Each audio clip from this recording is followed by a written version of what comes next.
A war in Gaza, attacks on ships in the Red Sea, and now bombings in Iran. It's raining crises in West Asia.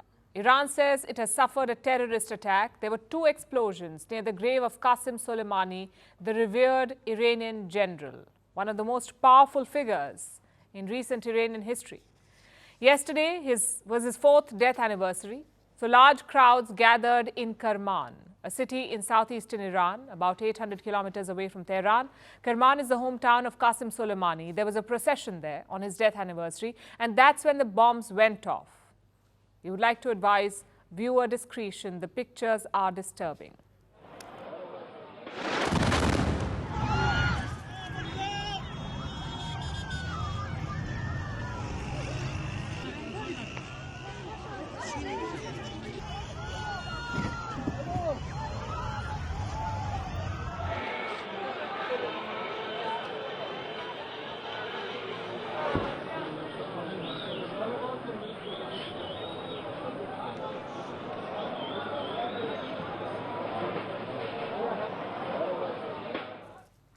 The first explosion was just 700 meters from Soleimani's grave. Apparently, the bomb was placed in a car. It detonated remotely. The second bomb was kept about a kilometer away. It blew up 15 minutes after the first one, and this is the one that caused the maximum damage. The second one, scores of people are dead, and these numbers are expected to rise. The United Nations has condemned these attacks. So have the leaders of the United States, the European Union, Russia, China, India, Saudi Arabia, and Jordan. They've all condemned it. And one thing is amply clear. This was a well-planned, well-coordinated attack. The attackers wanted to cause maximum damage, both in terms of human life and to the Iranian regime. But who was behind the attacks? Tehran is pointing fingers at Israel. The Iranian government has issued an ultimatum. I warn the Zionist regime, don't doubt it. You will pay the price for this crime. These crimes that you have committed, you will deeply regret. This is Iran's deadliest terror attack since the Islamic Revolution. Iran is blaming the United States too. They haven't provided any evidence though, and no group has claimed responsibility. Washington has called Tehran's claims ridiculous. The United States was not involved in any way, and any suggestion to the contrary is ridiculous. And number 2, we have no reason to believe that Israel was involved in this explosion. The Americans have their own theory. They believe it could be ISIS. The Islamic State could be behind this attack. That's what they say. And what's the basis of this claim? First of all, this attack has all the hallmarks of ISIS. The group is known for large-scale bombings. And second, ISIS terrorists have targeted Iran in the past. But like I said, this is just a theory. We're yet to see proof. And Iran remains unconvinced. It says it is being punished for its stand against Israel.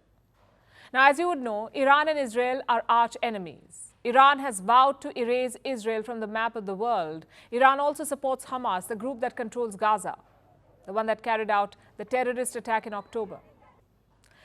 Now, Israel is waging a war on Gaza. The goal is to dismantle Hamas, to eliminate its leaders for the October 7th terrorist attack. Just this week, Israel conducted an operation. They sent a drone to Beirut in Lebanon. The Israelis sent this drone to Beirut. It struck an apartment building and killed a senior Hamas leader. His name was Saleh al-Aruri. He was the middleman between Iran and Hamas. He was their link.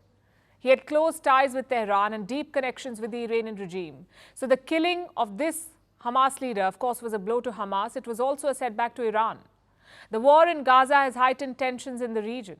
So far, Iran has been cautious. It has not gotten involved directly. It's been targeting Israel through its proxies. Proxies like Hamas in Gaza, Hezbollah in Lebanon, and the Houthis in Yemen. They've opened multiple fronts against Israel.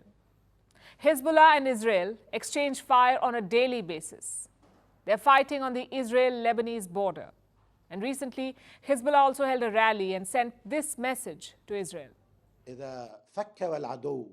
If the enemy thinks of waging a war on Lebanon, we will fight with restraint, without rules, without limits, and without restrictions. They know what I mean.